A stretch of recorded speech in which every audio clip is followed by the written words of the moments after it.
અષાઢી Ekadashi special ફરારી સાબુદાણાની street style છૂટી ખીચડી બનાવવા માટે મેં અત્યારે આ ટાઈપ સાબુદાણા લીધા છે, જેને મેં 4 થી 5 કલાક માટે પાણીમાં પલાળી રાખ્યા હતા. ત્યાર પછી આપણે ઉપરથી બોઇલ કરેલા પોટેટોસ એડ કરીશું અને બંને વસ્તુને મિક્સ કરી દઈશું.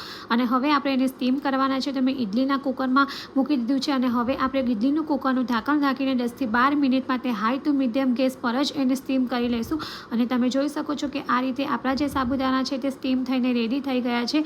અને હવે આપણે તેનો વઘાર કરવાનો છે. તો એના માટે મેં ગેસ ઉપર એક કઢાઈ લીધી છે. ત્યાર પછી આપણે તેમાં થોડું ઓઇલ એડ કરીશું, જીરું એડ કરીશું, લીલા મરચાં એડ કરીશું, સિંગદાણા એડ કરીશું, કરી પત્તા એડ કરીશું અને આ વઘાર છે તે આપણે સ્ટીમ કરેલા સાબુદાણામાં એડ કરી દઈશું. ત્યાર પછી હવે આપણે લાલ મરચું એડ કરીશું, મરી પાવડર એડ કરીશું, સિંધો મીઠું એડ કરીશું, શેકેલા જીરાનો પાવડર એડ કરીશું, દરેલી ખાંડ એડ કરીશું.